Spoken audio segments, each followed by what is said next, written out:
أشهد أن لا إله إلا الله وحده لا شريك له وأشهد أن محمدا عبده ورسوله أما بعد فأعوذ بالله من الشيطان الرجيم بسم الله الرحمن الرحيم الحمد لله رب العالمين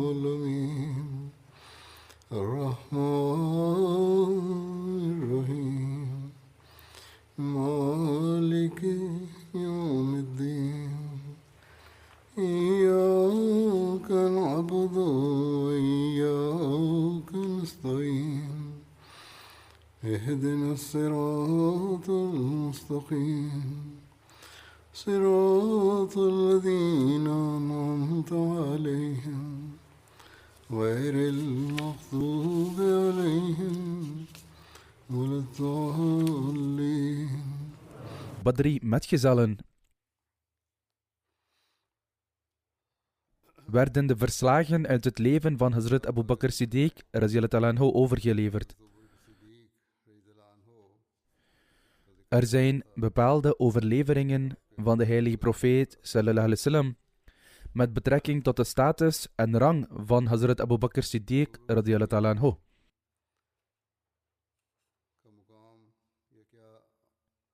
Hazrat Abu Bakr Siddiq radiyallahu anhu heeft de zegening en duidelijke eer dat tijdens de Mekkaanse periode de heilige profeet sallallahu alaihi wasallam zijn huis elke dag 1 of 2 keer zou bezoeken.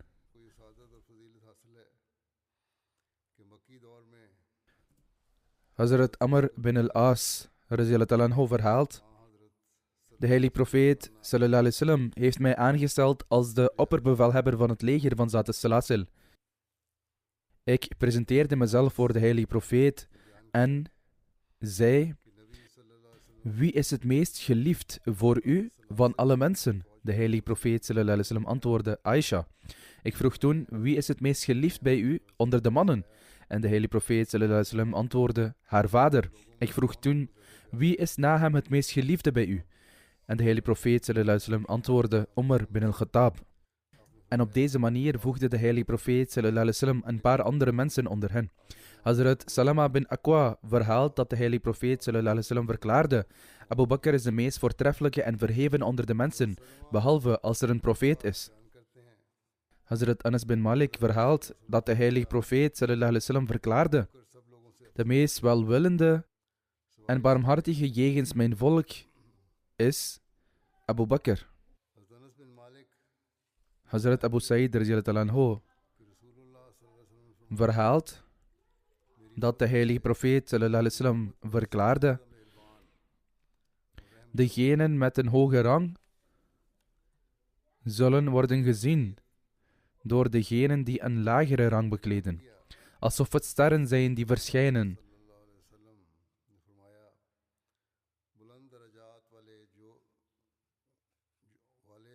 Met andere woorden, degenen met een hoge rang zullen worden gezien door degenen met een lagere rang, alsof ze naar sterren kijken die aan de horizon verschijnen. De heilige profeet sallallahu alaihi wasallam verklaarde verder: en Abu Bakr en Omar zijn onder hen. Ze hebben zo'n hoge rang dat mensen naar ze zullen kijken, net zoals je omhoog kijkt naar de sterren hoog in de lucht. De heilige profeet sallallahu alaihi wasallam zei toen: hoe uitstekend zijn ze allebei. Hazrat Abu Huraira verhaalt dat de heilige profeet sallallahu alaihi wasallam verklaarde: er is niemand die ik niet heb terugbetaald voor enige vriendelijke daad die ze mij hebben aangedaan, behalve Abu Bakr. Zijn daden van vriendelijkheid jegens mij zullen worden beloond door Allah de Almachtige op de dag des oordeels.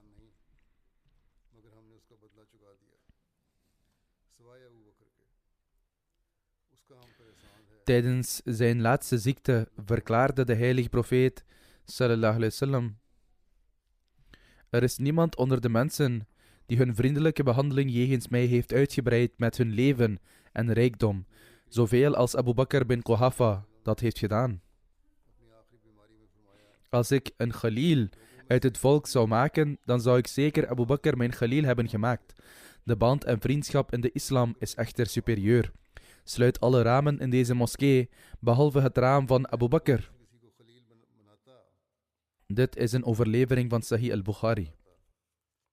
De heilige profeet sallallahu alaihi wasallam verklaarde ook: Abu Bakr is van mij en ik ben van Abu Bakr. Abu Bakr is mijn broer in deze wereld en in het hiernamaals.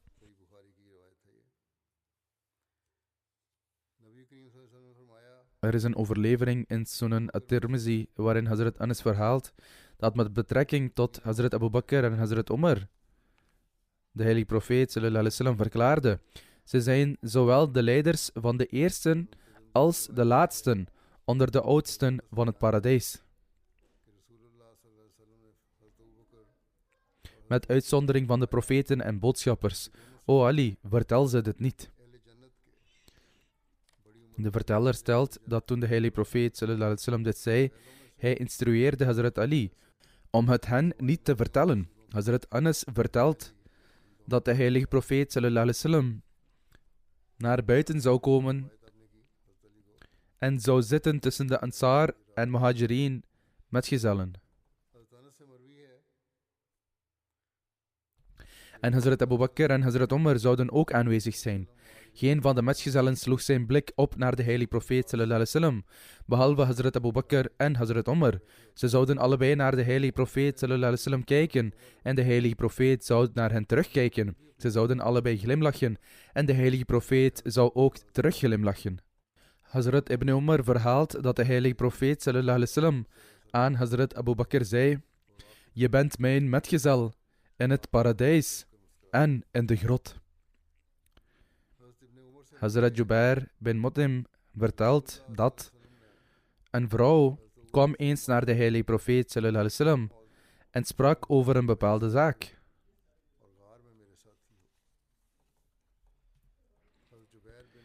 En de heilige profeet sallallahu alaihi wasallam gaf een instructie in verband hiermee. Ze heeft toen gezegd: O boodschapper van Allah sallallahu alaihi wasallam, wat vindt u ervan als ik u niet kan ontmoeten? Met andere woorden, als ze weer iets nodig had en de heilige profeet sallallahu alaihi wasallam was overleden. De heilige profeet sallallahu alaihi wasallam verklaarde: als je me niet vindt, ga dan naar Abu Bakr. Hij zal uw behoeften vervullen. Hazrat Ibn Umar vertelt dat de heilige profeet sallallahu alaihi wasallam eens naar buiten kwam en de moskee binnenging. Hazrat Abu Bakr en Hazrat Umar bevonden zich aan weerszijden van de heilige profeet sallallahu alaihi wasallam.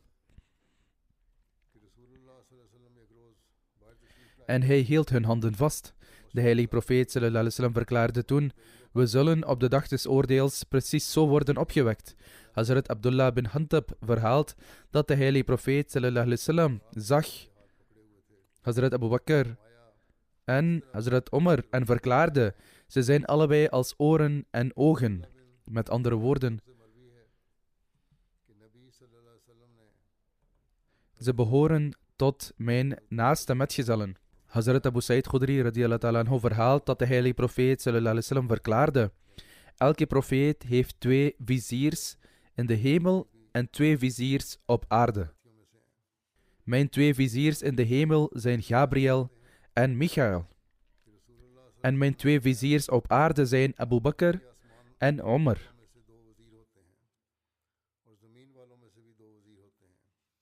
De heilige profeet sallallahu alaihi wasallam gaf hen toen de blijde tijding van het paradijs.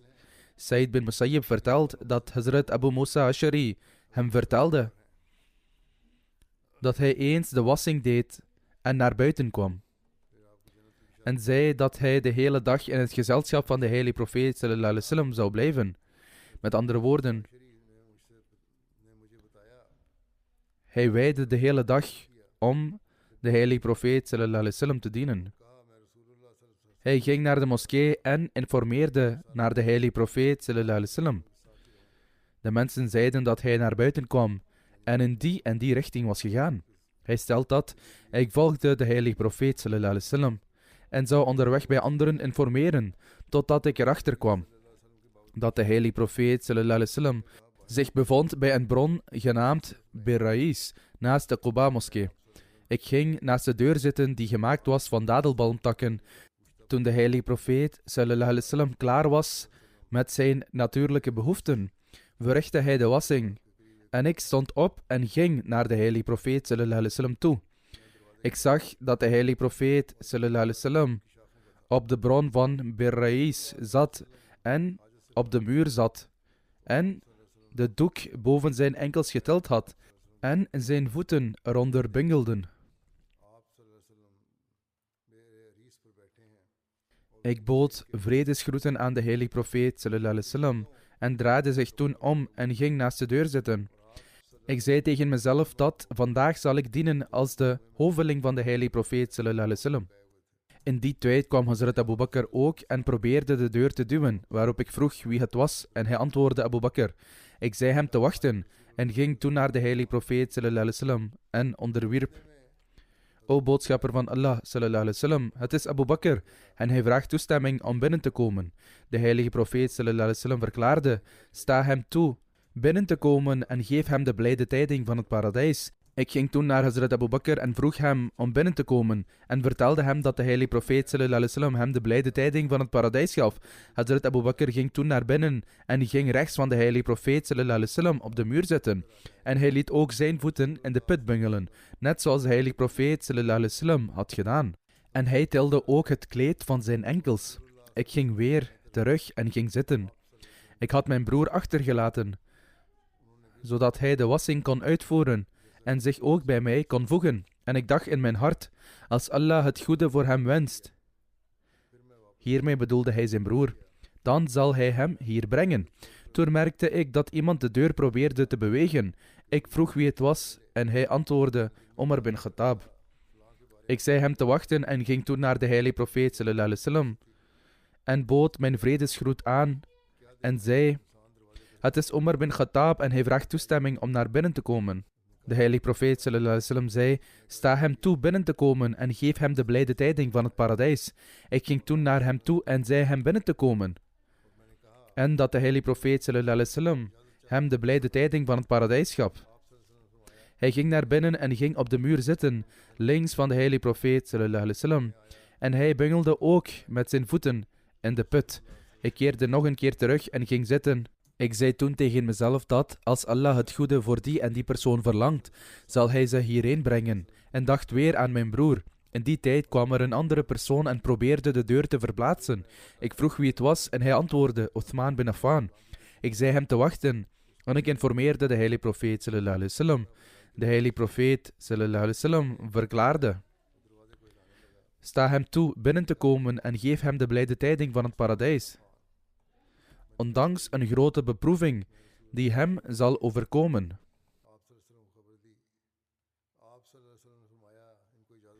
Ik ging toen naar Hazrat Osman en vroeg hem om binnen te komen en vertelde hem dat de heilige profeet sallallahu alaihi wasallam hem de blijde tijding van het paradijs had gegeven. Ondanks een grote beproeving die hem zou overkomen. Hazrat Osman kwam binnen en zag dat er aan één kant van de muur geen ruimte meer was.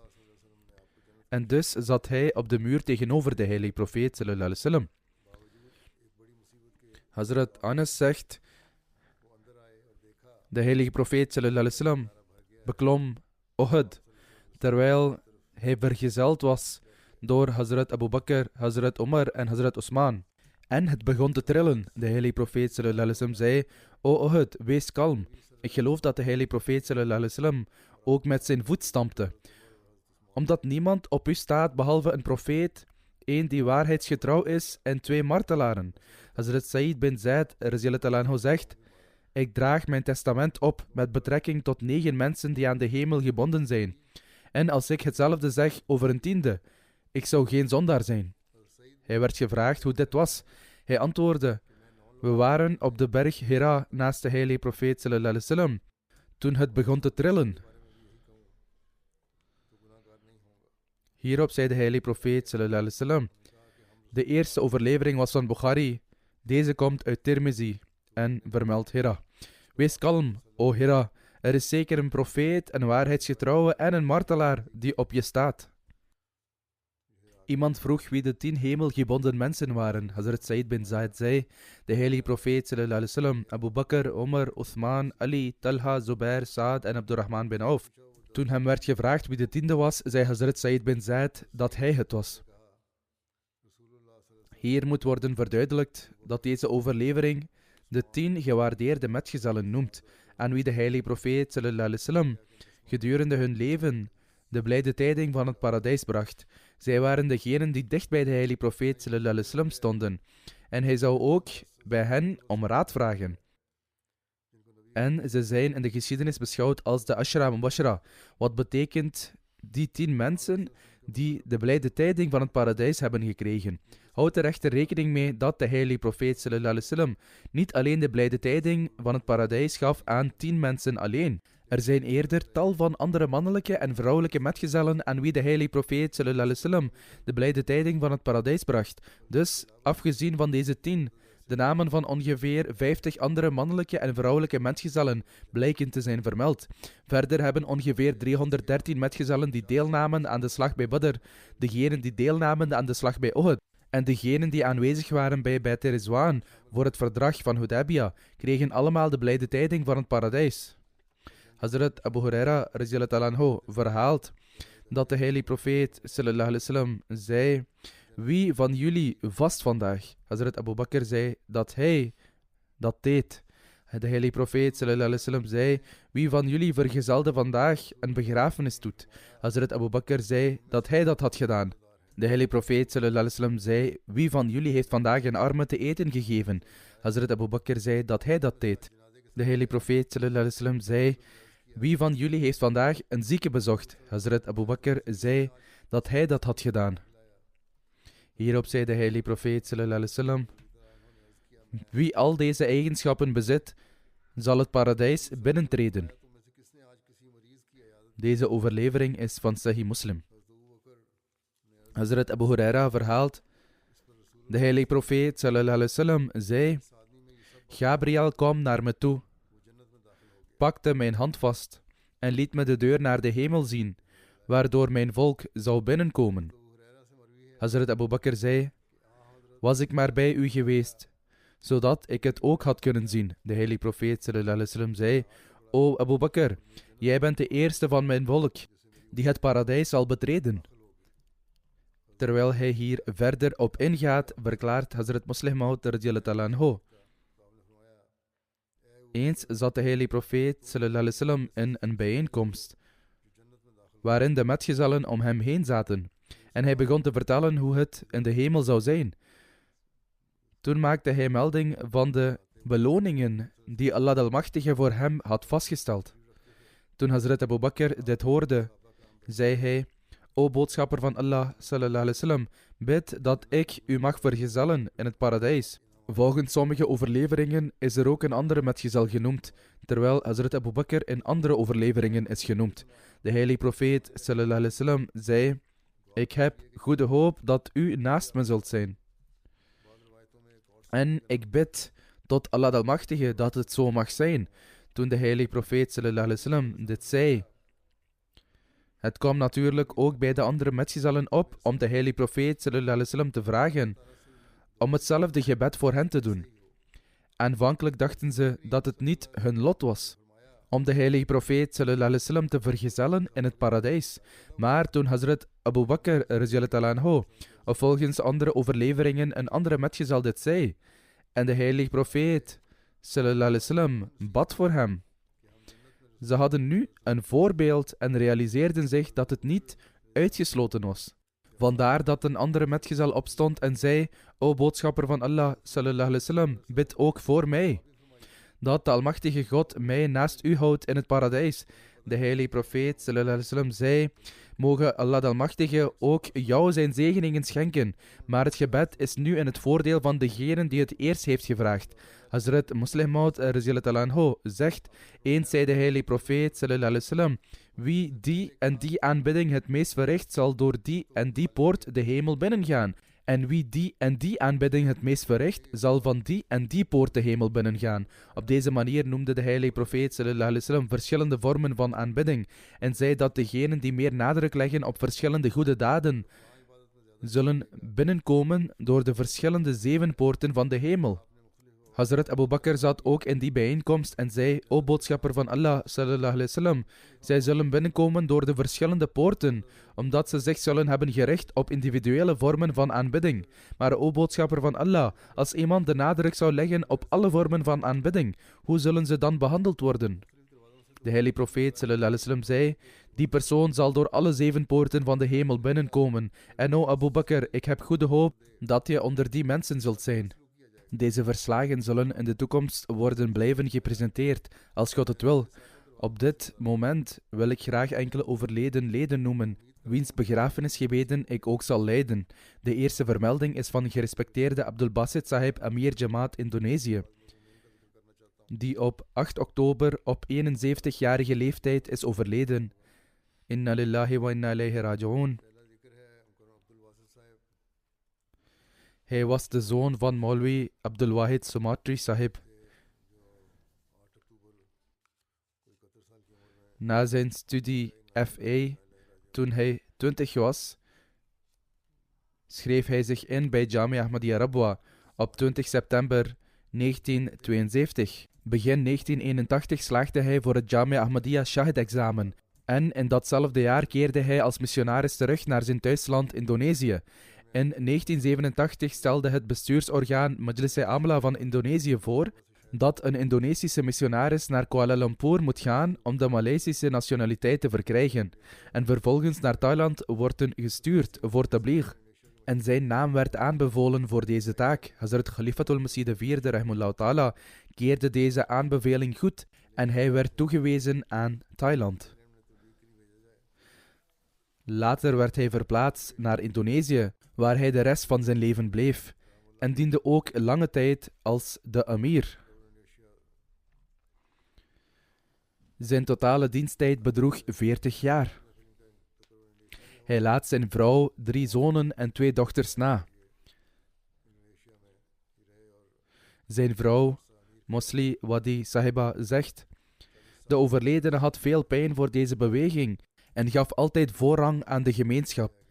Als zijn vrouw kan ik getuigen van zijn gehechtheid aan en diensten aan de gemeenschap.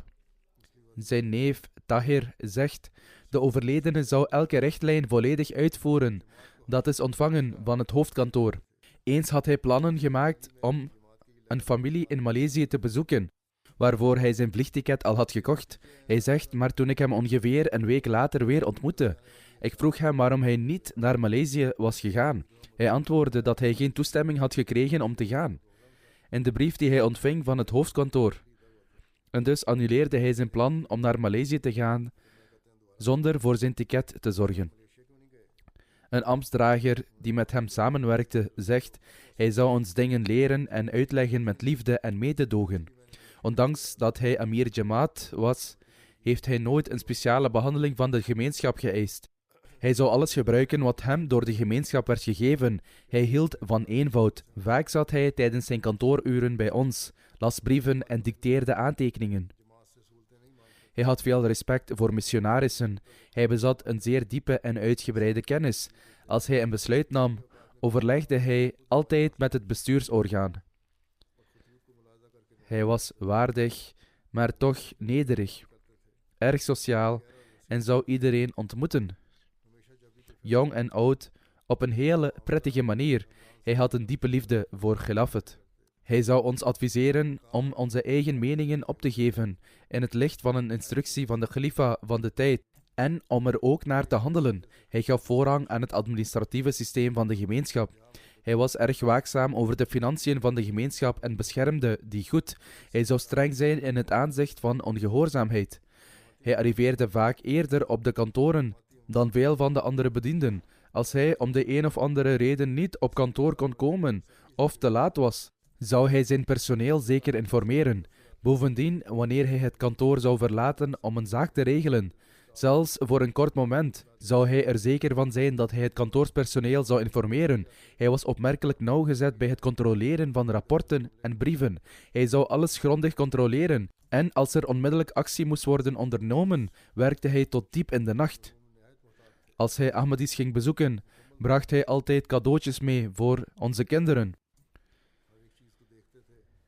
Hij zou anderen altijd met vriendelijkheid en liefde behandelen. Hij was een leider die zich inspande om anderen gelukkig te maken. Voor ons en voor iedereen in Indonesië was het alsof Amir Sahib onze geestelijke vader was. Hij zou altijd prioriteit geven aan het systeem en de tradities van de gemeenschap. Dit zijn de eigenschappen die een Amir zou moeten bezitten. Als hij van streek zou raken, zou hij nog steeds attent en respectvol zijn tegenover anderen. Hij zou dingen niet zomaar uit woede zeggen. Als het ging om het geven van berispingen, zou hij reformatie altijd tot zijn doel maken. Hij zou geen vijandschap of boosaardigheid koesteren. Maar zijn doel was altijd reformatie. Hij stelt verder, veel Ahmadis hier zouden hem raadplegen over religieuze zaken en andere zaken met betrekking tot hun eigendommen.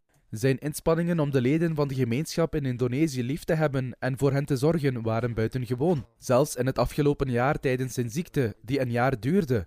Hij was betrokken bij verschillende bijeenkomsten, correspondentie en andere diensten voor de gemeenschap, zoals zijn norm was, en vertraagde niet. Mahmoud Wardi Sahib, die hier in Londen onder de Indonesische desk dient, zegt: sommige aspecten van zijn persoonlijkheid waren uitzonderlijk prominent. Het meest prominente aspect is zijn oceaan van kennis. Hij hechtte veel belang aan kennis. Hij was altijd gepassioneerd voor het zoeken naar kennis. Hij had een enorme kennis over een reeks van onderwerpen. Hij was bedreven in het voeren van een bevredigende discussie over elk onderwerp dat zich aandiende. Naast de boeken van de gemeenschap had hij ook een stevige greep op de algemene kennis. Hij las regelmatig kranten, of het nu nationaal of internationaal is, of het nu in het Indonesisch of Engels is. Hij zou geen langdurige toespraken houden, maar zou kort en bondig spreken. Tijdens het spreken kon hij zijn boodschap in eenvoudige bewoordingen overbrengen. Mensen van alle rangen en standen zouden zijn woorden moeiteloos begrijpen. Hij zegt verder, zijn dagelijkse kleding was heel eenvoudig, maar hij was een waardige man. Hij was volledig vrij van enige vorm van pretentie of uiterlijk vertoon. Mensen van alle rangen en standen konden vrijuit met hem praten, maar zouden hem altijd respecteren en zouden zorg dragen voor zijn positie wanneer ze met hem spraken. Fazal Umar Farooq Sahib, een missionaris en leraar in Jamia Ahmadiyya, zegt: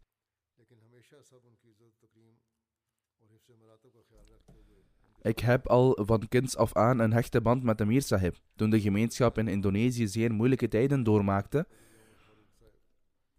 vonden alle leden van de gemeenschap kracht in zijn inspanningen, geduld en doorzettingsvermogen. Hij zou iedereen leren bidden. Hij zou zijn gebeden met veel pijn en nederigheid doen. Hij kwam altijd op tijd naar de moskee voor het gebed. Hij was zorgzaam tegenover levend toegewijden. Telkens wanneer een missionaris het werkveld betrad, zou hij ervoor zorgen dat hij hen persoonlijk een geschenk zou schenken. Saifullah Mubarak Sahib, die ook leraar is in Jamia, stelt: Maulana Abdul Basit Sahib was een verheven voorbeeld voor toegewijden van het leven. Hij zou altijd alle evenementen van de gemeenschap bijwonen. Hij sprak met anderen op een warme en respectvolle manier. Elke bijeenkomst die door hem werd bijgewoond, zou verheven worden door zijn aanwezigheid. Hij lachte altijd. Hij stelt verder: toen ik studeerde in Jamia Ahmadiyya Indonesië, zat hij bij ons studenten na het Maghribgebed. Hij zou vragen naar ons welzijn en een praatje maken. Verder zegt Noordun Sahib, een andere missionaris: hij was een amir die het goede voorbeeld gaf. In 2018 is de eerste steen voor onze moskee gelegd. Destijds hadden we 60 miljoen roepies. De Indonesische roepie heeft een zeer lage marktwaarde. En dus spreken ze over aantallen in de miljoenen en miljarden. Met dit in gedachten zei hij: wij hadden 60 miljoen, maar we hadden ongeveer 1,5 miljard roepies nodig voor de moskee. Terwijl hij de leden adviseerde, zei hij: u moet beginnen met de bouw van de moskee met de beschikbare middelen, maar daarna zullen we getuigen zijn van de hulp van Allah de Almachtige. Vrees is niet nodig. Zelfs als we 1,5 miljard Indonesische roepies nodig hebben, begin dan eerst met de 60 miljoen die u heeft. Dit bedrag is nog geen tiende van het totaal benodigde. In feite is het ongeveer 3 of 4%. Hij vervolgt, na ons dit advies te gegeven hebben, haalde hij zijn portemonnee uit zijn zak en gaf bijdragen voor de moskee. Hierop begonnen de leden van de gemeenschap actief bijdragen en offers te brengen. Zozeer zelfs dat we binnen 2 jaar 80% van de bouw van de moskee hadden voltooid. Daarna sloeg de pandemie toe. Het inkomen van de leden daalde en de bouw van de moskee kwam stil te liggen. Hij vervolgt, we gingen naar hem terug en vertelden hem dat we de bouw van de moskee graag zouden voltooien. Daar hebben we echter 150 miljoen roepies voor nodig. We waren ervan overtuigd dat het Marcus ons zou helpen bij deze inspanning. Maar Amir Sahib zei, Marcus zal u niet helpen. U bent in staat om dit bedrag op te halen zonder iemand om hulp te vragen. Hij vroeg toen hoeveel Ahmadis er in totaal waren en ik vertelde hem dat er 160 zijn. Toen hij dit hoorde, glimlachte hij en zei heel kalm, vertel elk lid om elk ongeveer 10 miljoen roepies bij te dragen. Dat is ongeveer 100 tot 150 pond sterling. En de benodigde hoeveelheid kan worden behaald. Hij vervolgt, in het begin dachten we niet dat we dit zo gemakkelijk zouden kunnen bereiken, maar toen we begonnen zijn raad op te volgen, werden de harten van de leden van de gemeenschap gevuld met liefde en passie om hun beste rijkdom op te offeren voor de bouw van de moskee. Ondanks dit heeft Amir Sahib nog steeds een groot bedrag van zichzelf bijgedragen. Zo was de moskee binnen 3 jaar in februari klaar.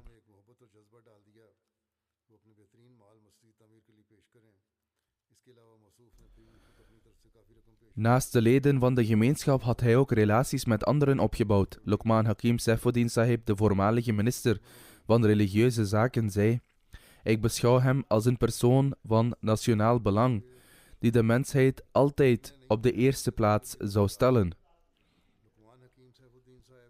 Waar hij ook heen zou gaan, hij zou altijd benadrukken hoe we de mensheid moeten respecteren en wederzijdse tolerantie en zorg voor elkaar moeten inprenten. Hij vervolgt, naar mijn mening is het onze verantwoordelijkheid om deze principes te handhaven. Niet alleen voor Ahmadis, maar voor alle mensen van Indonesië. We moeten zijn voorbeeld volgen en ernaar streven om te handelen naar de leiding die hij ons heeft gegeven. Alle verschillen en conflicten die tussen ons ontstaan, leiden tot de verspreiding van haat en oneer voor de mensheid en moeten dus worden verwijderd. De ambassadeur van Tunesië in Indonesië, Zahiri Sahib, schrijft: van Amir Sahib leerde ik hoe ik van de heilige profeet sallallahu alaihi wasallam moet houden, de Ahle Bayt en de religieuze geleerden, en vervolgens te handelen naar hun uitstekende leringen. Ahmadis werden geconfronteerd met veel wreedheden en misbruiken in Indonesië. Veel wreedheden vonden plaats in Indonesië. En hij doorstond die moeilijke tijden met veel geduld en beheerde de Ahmadis daar op een uitstekende manier. Niettemin schrijft hij, ondanks de vele wreedheden, onrechtvaardigheden en misbruiken waarmee Ahmadis worden geconfronteerd, leerde Amir Sahib ons dat we ons geloof, land en mensheid moeten dienen met oprechtheid en toewijding, omdat het principe is van Ahmadis over de hele wereld. Liefde voor iedereen, haat voor niemand. Ik getuig dat Amir Sahib een geliefde was van Allah de Almachtige, een geleerde, een eenvoudige man en een grote moraal bezat. Mevrouw Sharifuddin, een leider van een nationale organisatie, schrijft: de manier waarop Amir Sahib sprak was erg indrukwekkend. Hoewel hij zachtaardig en respectvol was, was zijn liefde voor het land duidelijk. Het was alsof het motto liefde voor iedereen, haat voor niemand door zijn woorden tot leven kwam. We getuigen van het feit dat hij een goede man was en zo'n leider die altijd trouw was en met iedereen met sterke gevoelens van liefde sprak. Mirajuddin Sahib schrijft: als Amir heeft de Ahmadiyya-gemeenschap tijdens zijn leiderschap grote tegenstand ondervonden. In Indonesië waren er veel gevallen waarin Ahmadis werden aangevallen. Hij doorstond al deze gebeurtenissen met moed en kalmte. Overheidsfunctionarissen hadden ook veel respect voor hem. Dit is allemaal te danken aan de uitstekende relaties die hij had opgebouwd. Ossom Sahib, de directeur van Jamia Ahmadiyya Indonesië, schrijft: Amir Sahib was een altijd toegewijde dienaar van Khilafat. Als mijn buurman ging hij vaak met me mee op weg naar de moskee voor gebed. Als hij op ronde ging, zou hij me vertellen waar hij heen ging en me adviseren om ook op ronde te gaan. Hij gaf veel om Jamia Ahmadiyya. Als bestuurslid van Jamia Ahmadiyya tijdens het afnemen van de interviews met studenten adviseerde hij hen altijd: jullie worden missionarissen. Je moet er dus naar streven een voorbeeld te worden voor de hele gemeenschap. Hij zegt verder: hij zou me ook leiding geven en me wijzen op welke studenten op individuele basis moeite ondergingen en om hen te helpen. Hij was altijd bijzonder geïnteresseerd in het welzijn van de studenten van Jamia. Irshad Mali Sahib, een missionaris in Amerika, zegt: Basit Sahib was mijn klasgenoot en ook mijn kamergenoot. Daarom had ik de kans om hem van heel dichtbij te leren kennen. Hij was erg scherp en ongelooflijk intelligent. Hij was goedaardig, gastvrij en opgewekt. Hij was een zeer competente badmintonspeler en zou altijd winnen in Rabwa. Hij vertelde me dat in de dagen dat hij van Indonesië naar Rabwa kwam, hij een prachtig aanbod kreeg van een bedrijf om te spelen, wat zijn vader Maulana Abdul Wahid Sahib grote zorgen baarde, opdat zijn zoon Abdul Basit van gedachten verandert om naar Jamia te gaan uit hebzucht van dit grote aanbod. Hij zegt: toen hij van zijn vader hoorde over deze bezorgdheid, stelde hij zijn vader gerust en legde een eed af dat hij nooit zijn geloof zou opgeven omwille van enig werelds gewin. Op deze manier wees hij een aanbod van groot financieel voordeel af. Ik ben mijn hele leven getuige geweest van dat hij altijd voorrang heeft gegeven aan zijn geloof over de hele wereld en deze eed heeft vervuld. Hij had een grenzeloze liefde voor Khilafat en was er volledig aan toegewijd. Vanaf zijn tijd als student was hij zeer dicht bij Hazrat Khalifatul Masih III, Rahmullah Ta'ala. In een luchtig gesprek met hem zeiden we altijd dat hij de favoriet was van Hazrat Khalifatul Masih III. Evenzo toonde hij in het tijdperk van elke Khilafat uiterste oprechtheid en loyaliteit. Moge Allah hem genade en vergeving schenken en hem in rang verheffen. En moge Allah de Almachtige de gemeenschap meer missionarissen en werkers zoals hij blijven schenken. Ik zag hem ook altijd volledige gehoorzaamheid en onbaatzuchtigheid tonen, zoals ik al zei. Moge Allah de vervangers blijven voorzien van degenen die vertrekken, de missionarissen in Indonesië in het bijzonder en ook die over de hele wereld moeten zijn voorbeeld in gedachten houden. Dit zijn geen verhalen uit het verleden, maar deze mensen zijn van vandaag de dag die hun geloof voorrang hebben gegeven boven de wereld en recht hebben gedaan aan hun toewijding. De volgende vermelding is van Zainab Ramazan Sahiba, echtgenote van Yusuf Osman Kambala Sahib en missionaris in Tanzania. Ze is een paar dagen geleden op 70-jarige leeftijd overleden. Inna lillahi wa inna ilayhi raji'un. Haar man Yusuf Osman Kambala Sahib zegt: mijn vrouw was erg vroom en oprecht en zou deelnemen aan al het werk van de gemeenschap. Ze had goede contacten met de buren. Ze zorgde voor de armen en wezen. Ze toonde veel respect voor missionarissen. Ze liet voorop bij het geven van aalmoezen. Waar we ook woonden, ze zou altijd op de voorgrond staan bij het verlenen van haar diensten aan de gemeenschap. Ze zou altijd geweldige oprechtheid tonen aan alle Ahmadis. Ze vocht 2 tot 2,5 jaar tegen kanker en werd behandeld door de beste artsen. Maar uiteindelijk was het besluit van Allah de Almachtige en ze is de afgelopen dagen overleden. Hij schrijft: bijna 1000 mensen woonden haar begrafenis bij vanuit Tabora en andere gebieden, onder wie ook niet-Ahmadi familieleden waren. Ze heeft 3 zonen en 3 dochters die nu allemaal getrouwd zijn. Moge Allah de Almachtige haar genade en vergeving schenken. De volgende vermelding is van Halima Begum Sahiba, de vrouw van Sheikh Abdul Qadir Sahib Darwesh van Qadian. Ze is vorige maand overleden. Inna lillahi wa inna ilayhi raji'un. De overledene was regelmatig in vasten en bidden. Ze was een geduldige, dankbare, nederige en welgemanierde vrouw. Ze deed haar best om haar kinderen regelmatig te laten bidden en de heilige Koran te reciteren. Zolang haar gezondheid het toeliet, bleef ze de kinderen in Qadian de heilige Koran onderwijzen. Ze had een enorme liefde voor Khilafat en zou klaar zijn om deel te nemen aan elk plan van de Khalifa van de tijd. Ze bracht de tijd door als derwees met veel geduld en dankbaarheid. En ondanks de armoede zou ze een bedelaar nooit met lege handen achterlaten, als gevolg van het feit dat het huis van de overledene dicht bij Dar al-Khilafat is. Tijdens de dagen van Jalsa zou het altijd gevuld zijn met gasten. Nadat ze de gasten met veel hoffelijkheid had verwelkomd, zou ze op een uitstekende manier voor hen zorgen, zoals ook in Musia. Haar zoon Sheikh Nasir Wahid Sahib dient als plaatsvervangend beheerder van het Noor-ziekenhuis in Qadian. Ze heeft 3 dochters die in het buitenland wonen. Moge Allah de Almachtige de overledene genade en vergeving schenken. De volgende vermelding is van Mele Anisa Apisai Sahiba uit Kiribati. De verschillende verhalen in haar leven zijn buitengewoon, evenals het incident met betrekking tot haar aanvaarding van Ahmadiyyat. Ze was een zeer oprechte en toegewijde vrouw. Zij is een paar dagen geleden overleden. Inna lillahi wa inna ilayhi raji'un. Zij overleed op 73-jarige leeftijd.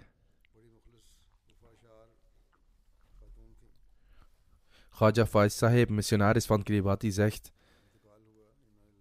Mele Anisa Epesai Sahiba was de eerste Ahmadi-vrouw van Kiribati. Ze vond op de een of andere manier een kopie van de heilige Koran in die hoek van de wereld, zo'n plek waar het zeldzaam is om boeken van andere plaatsen te vinden. Toen ze dit exemplaar van de heilige Koran vond, begon ze het zelf te lezen.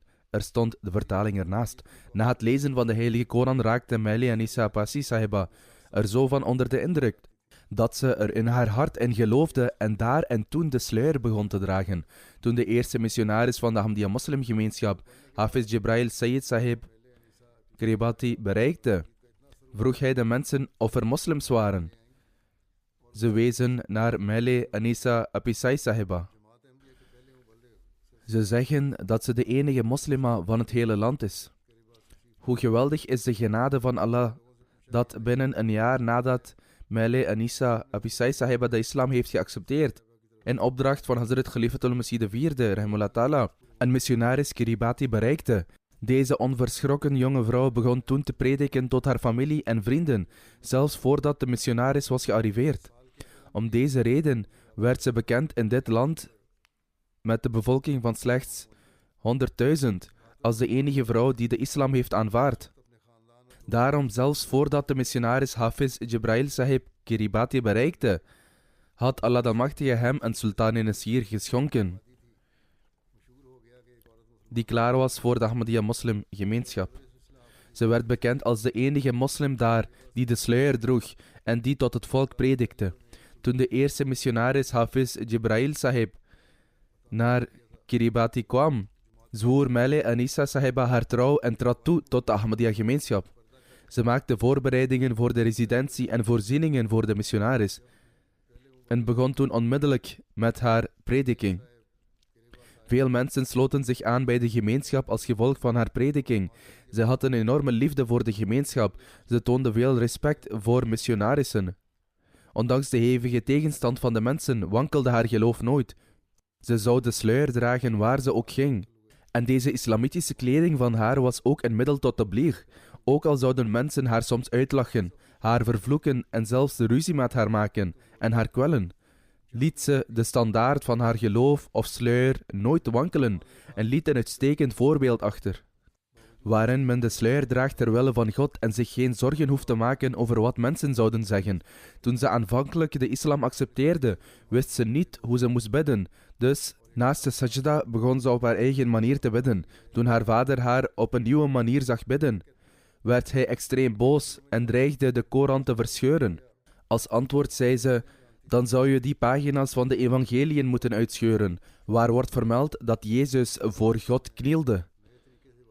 Ze toonde grote moed en bleef vastberaden in haar geloof. Dan, bij de gratie van Allah, met de komst van de missionaris, leerde ze niet alleen bidden, maar begon ook anderen te onderwijzen.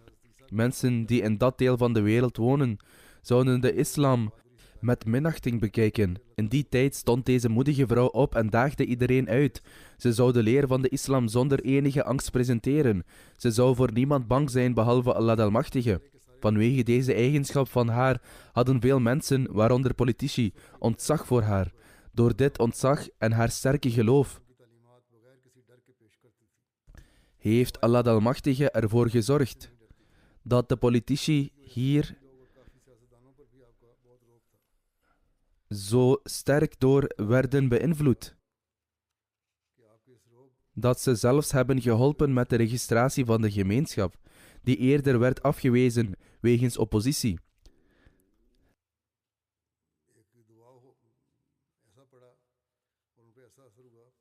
Haar ontzag was zo groot dat in haar aanwezigheid er mensen waren die haar kenden en niets negatiefs over de islam konden zeggen. De deuren van haar huis stonden altijd open voor mensen om haar alle vragen te stellen die ze wilden. Ze moedigde iedereen in haar huis aan om regelmatig te bidden. Haar huis werd lange tijd gebruikt als salaatcentrum. Toen haar zoon Ahmed Apisai een volwassen leeftijd bereikte, droeg ze hem op voor de diensten van de gemeenschap en stuurde hem naar Jamia Ahmadiyya Ghana.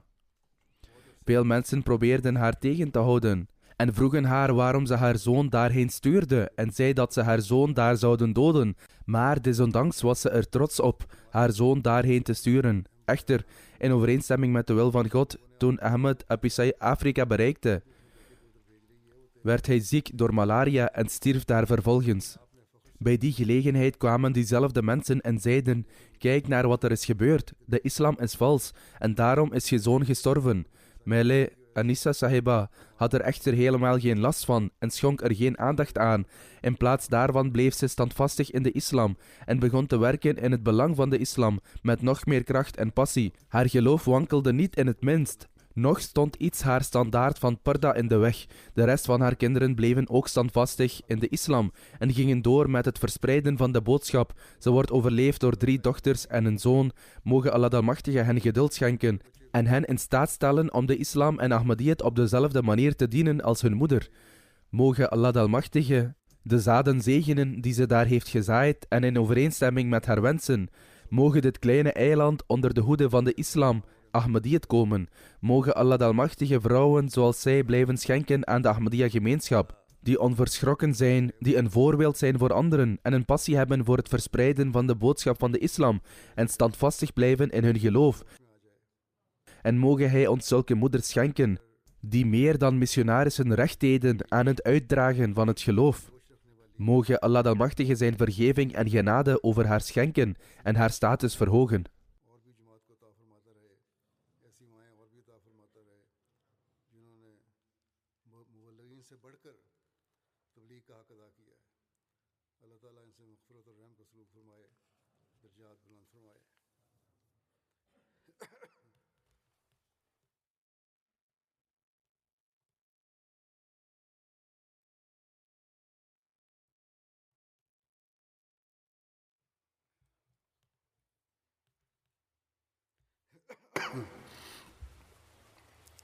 الحمد لله نحمده ونستعينه ونستغفره ونؤمن به ونتوكل عليه ونعوذ بالله من شرور أنفسنا ومن سيئات أعمالنا من يهده الله فلا مضل له ومن يضلل فلا هادي له ونشهد أن لا إله إلا الله ونشهد أن محمدا عبده ورسوله عباد الله رحمكم الله إن الله يأمر بالعدل والإحسان وإيتاء ذي القربى وينهى عن الفحشاء والمنكر والبغي يعظكم لعلكم تذكرون اذكروا الله يذكركم وادعوه يستجب لكم ولذكر الله